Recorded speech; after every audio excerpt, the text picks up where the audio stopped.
अमर अश्वत्थामा। अश्वत्थामा महाभारत का एक ऐसा योद्धा था जिसके पास इतनी शक्तियां थी कि जितनी पांडवों के पास भी नहीं थी, और उसे अमरता का भी वरदान प्राप्त था। अश्वत्थामा था कौन? द्रोणाचार्य, जो कि एक महान तपस्वी थे और कौरवों के सेनापति थे, अश्वत्थामा उन्हीं द्रोणाचार्य का पुत्र था। पर यह पुत्र उन्हें प्राप्त हुआ था शिव की भक्ति से। एक बार द्रोणाचार्य जब शिव की भक्ति के लिए हिमालय पर जाते हैं, वहाँ वर्षों तक शिव को खुश करने के लिए वो वहाँ पर तपस्या करते रहते हैं। बहुत सारे वर्ष बीतने के बाद शिव उन्हें दर्शन देते हैं और उन्हें वरदान स्वरूप एक पुत्र की प्राप्ति होती है।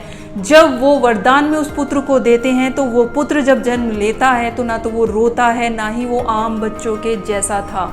जब वो पैदा होता है तो एक ऐसी आवाज़ निकलती है जैसे घोड़ा जोर से हिनहिना रहा था। इसीलिए उसका नाम रखा जाता है अश्वत्थामा। इस पुत्र को शिव इतनी शक्तियाँ देते हैं, वरदान देते हैं कि ना ये कभी बीमारी से, भूख से, प्यास से, अस्त्र से, शस्त्र से, ये किसी भी तरीके से कभी मारा नहीं जा सकता, और इसमें अनेक तरीके का बल भी होगा। यही बच्चा बड़ा होकर बहुत शक्तिशाली बन जाता है, क्योंकि वरदान शिव से मिला था तो शक्तिशाली वैसे भी था, ऊपर से क्योंकि पिता इसको इतना निपुण कर देते हैं सभी कलाओं में, तो ये और भी शक्तिशाली हो जाता है। जब महाभारत का युद्ध चल रहा होता है तो 16वें दिन जब दिखता है कि सब लगभग मारे जा चुके हैं, भीष्म पिता भी तब तक तीरों की सैया पर लेट चुके थे, अब बारी थी द्रोणाचार्य के वध की। श्री कृष्ण चाहते थे कि अगर द्रोणाचार्य का वध हो जाता है तो अब सेना में कोई ऐसा नहीं बचा है जो सेना का संचालन कर सके। इसलिए श्री कृष्ण एक चाल चलते हैं। श्री कृष्ण भीम से कहते हैं कि वो उस हाथी को मारे जिसका नाम अश्वत्थामा है, और भीम वैसा ही करता है। युद्ध के मैदान में एक हाथी होता है जिसका नाम होता है अश्वत्थामा। भीम उस हाथी को मार देता है और मारने के बाद जोर जोर से चिल्लाने लग जाता है कि मैंने अश्वत्थामा को मार दिया। जब द्रोणाचार्य ये सुनते हैं तो वो कांप जाते हैं, उन्हें विश्वास नहीं होता कि उनका पुत्र तो अमर है और इतनी विद्याओं का धनी है, उसे कोई कैसे मार सकता है। वो इस बात को जानने के लिए युधिष्ठिर के पास जाते हैं। युधिष्ठिर के पास वो इसलिए जाते हैं क्योंकि जानते हैं युधिष्ठिर कभी झूठ नहीं बोलते। वो युधिष्ठिर के पास जाते हैं और बोलते हैं, क्या अश्वत्थामा मारा गया? युधिष्ठिर कहते हैं, हाँ, अश्वत्थामा मारा गया, पर हाथी। जैसे ही युधिष्ठिर बोलते हैं पर हाथी, इतने में ही श्री कृष्ण शंखनाद करवा देते हैं। उस शंखनाद की आवाज में एक हाथी जो युधिष्ठिर बोलते हैं वो द्रोणाचार्य नहीं सुन पाते, और द्रोणाचार्य मान लेते हैं कि अगर युधिष्ठिर ने बोला है हाँ अश्वत्थामा मर गया तो मतलब मर गया।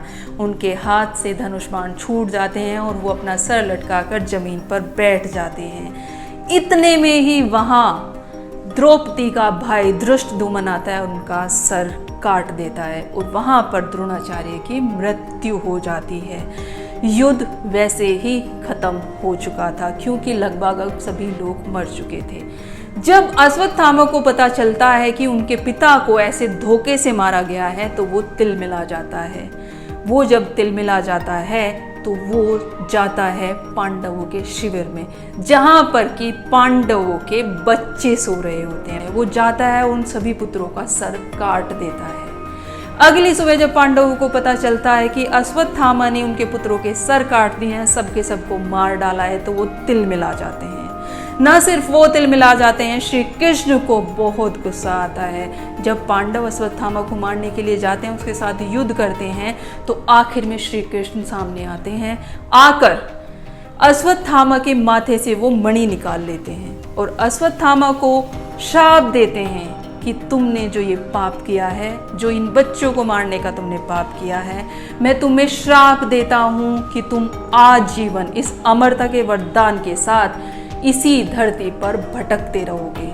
हर किसी को इस धरती से जाने का मौका मिलेगा, पर तुम्हें नहीं। तुम अपने इस माथे से, जिसमें कि अब पस होगा क्योंकि उन्होंने वो मणि निकाल दी थी, उसी दर्द के साथ, उसी घाव के साथ जीते रहोगे और कोई दवाई असर नहीं करेगी, और इसी तरीके से हमेशा हमेशा के लिए धरती पर भटकते रह जाओगे। अश्वत्थामा खूब मिन्नतें करता है कि उन्हें ऐसा श्राप ना दिया जाए, पर क्योंकि श्राप तो निकल चुका था। माना जाता है कि मध्य प्रदेश के किसी राज्य में आज भी अश्वत्थामा जीवित है। लोग ऐसा बोलते भी हैं कि उन्होंने महसूस किया है। वहाँ पर एक शिव मंदिर में वो हर शिवरात्रि को आता है। जब वो शिवरात्रि को मंदिर में प्रवेश करता है तो वहाँ एक गंध महसूस की जाती है। माना जाता है कि वो अश्वत्थामा के माथे के उसी घाव की गंध है जहाँ से मणि निकाली गई थी। इसीलिए माना जाता है कि वो आज भी हमारे बीच जीवित है और वो सच में अमर है, पर एक ऐसी अमरता का वरदान लेकर वो जी रहा है जिसमें वो जीना नहीं चाहता, और वो चाहता है कि ऐसा अमरता का वरदान किसी को ना मिले। एक महान योद्धा होकर भी वो एक ऐसे श्राप को झेल रहा है जो शायद कोई नहीं झेलना चाहता। यही था अमर अश्वत्थामा। कैसी लगी आपकी आज की कहानी? अगर आपको आज की कहानी और आपको आज का ये किरदार अच्छा लगा हो तो कमेंट सेक्शन में बताना ना भूले। मिलते हैं अगले किरदार के साथ, तब तक के लिए राधे राधे।